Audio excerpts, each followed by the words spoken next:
Hey guys, ஃபைனலாக ஜிபிஎக்ஸோட demon GR 200R அப்படிங்கிற இந்த ஒரு என்ட்ரி லெவல் ஃபுல்லிஃபைடு பைக் பார்த்திங்க அப்படின்னா இந்தியாவில் யமஹாவோட R15க்கும் கேடிஎம்மோட RC 200க்கும் ரைவலாக லான்ச் பண்ண போகிறதா அனௌன்ஸ் பண்ணியிருக்காங்க. இந்த டீமன் GR 200R பார்த்தீங்கன்னா அண்டர் 2 lakh ருபீஸில் வந்து லான்ச் பண்ண போகிறாங்க. எப்போ லான்ச் பண்ண போகிறாங்க, என்ன கான்ஃபிகரேஷனில் லான்ச் பண்ண போகிறாங்க, என்ன ப்ரைஸ் வரப்போகுது அப்படிங்கிறத டீட்டெயிலாக நம்ம இந்த வீடியோவில் பார்க்கலாம். உங்களுக்கு இந்த பைக்கோட டிசைன், கலர்ஸ் எல்லாமே பிடிச்சிருக்கா அப்படிங்கிறத வீடியோவோட காமெண்ட் செக்ஷனில் கமெண்ட் பண்ணுங்கள். இந்த வீடியோ பிடிச்சிருந்தா லைக் பண்ணிக்கோங்க. தயவு செஞ்சு நம்ம சேனலையும் சப்ஸ்கிரைப் பண்ணிக்கோங்க. இப்போ நீங்கள் பார்க்குற இந்த பைக் பார்த்தீங்கன்னா டீமன் GR 200R அப்படிங்கிற நேமில் இருக்கக்கூடிய ஒரு என்ட்ரி லெவல் ஃபுல்லிஃபைடு பைக். அதுவும் பார்த்தீங்க அப்படின்னா இந்த ஜிபிஎக்ஸ் பிராண்ட் கிட்ட இருந்து. இந்த பிராண்டில் ரொம்பவே பாப்புலரான இந்த பைக்கை இந்தியாவில் வந்து இந்த 2024 இன்ட்ரடியூஸ் பண்ண போகிறோம் அப்படிங்கிறத அனௌன்ஸ் பண்ணியிருக்காங்க. அதுவும் இந்தியாவில் ரொம்பவே லெஜெண்ட் அப்படிங்கிற ஒரு ஸ்டேட்டஸில் இருக்கக்கூடிய R15க்கு ஈக்குவலாக வந்து லான்ச் பண்ண போகிறாங்க. எதனால் R15க்கு காம்படிட்டர் அப்படின்னு சொல்கிறாங்க அப்படின்னா, இந்த பைக்கோட இன்ஜின் ஒரு சூப்பரான இன்ஜின், நல்ல ஒரு பர்ஃபார்மன்ஸ் கொடுக்கக்கூடிய engine, initial pickup, top end performance எல்லாமே ரொம்பவே பெட்டராக இருக்குது அப்படிங்கிறத சொல்லியிருக்காங்க. இனிஷியலாக பார்த்தீங்க அப்படின்னா இந்த பைக்கோட இன்ஜின் ஹார்ஸ் பவர் அப்படிங்கிறது கிட்டத்தட்ட 23 ஹார்ஸ் பவரும் உங்களுக்கு 15.7 நியூட்டன் டார்க்கும் இந்த பைக்கால் ப்ரொடியூஸ் பண்ண முடியும் அப்படிங்கிறது சொல்லியிருக்காங்க.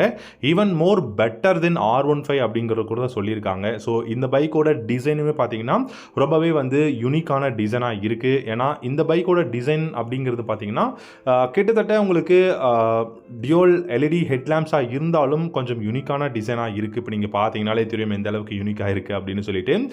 இந்த பைக்கில் யூஸ் பண்ணியிருக்கக்கூடிய கான்ஃபிகரேஷன் அப்படிங்கிறது ரொம்பவே வந்து டாப் எண்ட் கான்ஃபிகரேஷன் யூஸ் பண்ணியிருக்காங்க. கிளிப் ஆன் ஹேண்டில் பார்ஸ் ரொம்ப கம்ஃபர்டபுளாக இருக்குது. டிஜிட்டல் இன்ஸ்ட்ருமெண்டல் கிளஸ்டர், இந்த கிளஸ்டரை பொறுத்த வரைக்கும் பார்த்தீங்கன்னா உங்களுக்கு Bluetooth connection, navigation, call connect and disconnect, music on and half பண்ணிக்கலாம். இந்த மாதிரி நிறைய பெஸ்ட்டான இன்ஃபர்மேஷன்ஸ் வந்து உங்களால் பண்ண முடியும். அதுவும் கலர் இன்ஸ்ட்ருமெண்டல் கிளஸ்டரை வந்து கொடுத்துருக்காங்க. நல்ல ஒரு மீடியம் சைஸ் விண்ட்ஷீல்டு வந்து பார்த்தீங்க அப்படின்னா ஃப்ரண்ட்டில் வந்து இருக்குது. அதே சமயம் உங்களுக்கு நல்ல பில்டு குவாலிட்டியும் இருக்குங்க.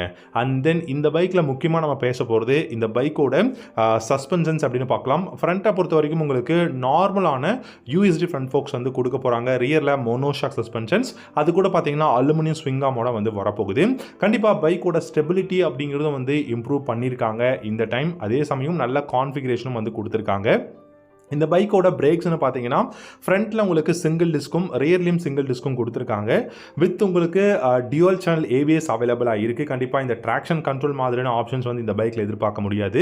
So front and rear single disc brake, dual channel ABS வந்து அவைலபிளாக இருக்குது. இப்போ நீங்கள் பார்த்தீங்கன்னாலே தெரியும் அந்த டியூவல் பேரல் எக்ஸாஸ்ட் சிஸ்டம் வந்து கொடுத்துருக்காங்க. ஸோ டியூவல் பேரல் எக்ஸாஸ்ட் அப்படின்னும் போது சவுண்ட் கண்டிப்பாக டிஃப்ரெண்ட்டாக இருக்கும். BS6ஓட emission phase two emission norms படி லான்ச் பண்ணுறதுனால கண்டிப்பாக அந்த ஒரு சவுண்ட் எல்லாமே டிஃப்ரெண்ட்டாக தான் இருக்கும். அதே சமயம் பார்த்தீங்கன்னா உங்களுக்கு நல்ல கம்ஃபர்டபுளான ரைடிங் போஸ்டர் வந்து கொடுத்துருக்காங்க. கொஞ்சம் ஃபார்வர்ட் லீனிங்காக இருந்தாலும் கம்ஃபர்டபுளாக இருக்கும். உங்களுக்கு சிட்டியில் டிராஃபிக்கில் கொஞ்சம் நல்லா யூஸ் பண்ணலாம். பட் லாங் அப்படின்னு நீங்கள் யோசிச்சிங்கன்னா பேக் பெயின் எல்லாமே நீங்கள் யோசிச்சு ஆகணும்.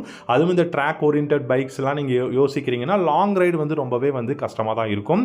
அண்ட் உங்களுக்கு பில்லியன் கம்ஃபர்டபுள் எப்படி இருக்குன்னு கேட்டிங்கன்னா R15 எப்படி ரொம்ப கஷ்டமாக இருக்கோ அதே மாதிரி தான் இந்த டீமன் GR 200Rலையும் கஷ்டமாக இருக்கும். ஏன்னா ஏரோடைனமிக்ஸ் அதை வந்து நம்ம வந்து கரெக்டாக கொண்டு வந்தால் தான் பைக்கோட லுக்கில் இருந்து இதோட ஸ்பீட் வந்து எல்லாமே கரெக்டாக இருக்கும். அப்படிங்கிறதுனால பில்லியன் சீட் அப்படிங்கிறது பெருசாக வந்து கண்டுக்க மாட்டாங்க. பட் இந்த பைக்லையுமே அப்படி தான் இருக்குது. ஆனால் நல்ல கான்ஃபிகரேஷன்ஸ், நல்ல ஒரு பெஸ்ட்டான ப்ரைஸுங்க. 1,85,000 1,95,000 வரைக்கும் நம்ம வந்து எதிர்பார்க்கலாம். நல்ல கான்ஃபிகரேஷனும் இருக்குது. நிறைய கலர்ஸ்லும் பார்த்தீங்க அப்படின்னா ஆஃபர் பண்ணுறாங்க. ஸோ அப்படி இருக்கும்போது இந்த பைக் இந்தியாவில் கூடிய சீக்கிரம் இந்த 2024 லான்ச் ஆச்சு அப்படின்னா ஒரு வர்த்தான வேல்யூ ஃபார் மணியான பைக்காக இருக்கும் அப்படின்னு நான் நினைக்கிறேன். நீங்கள் என்ன நினைக்கிறீங்க அப்படிங்கிறத காமெண்ட் செக்ஷனில் கமெண்ட் பண்ணுங்கள். தேங்க்யூ ஸோ மச் ஃபார் வாட்சிங்.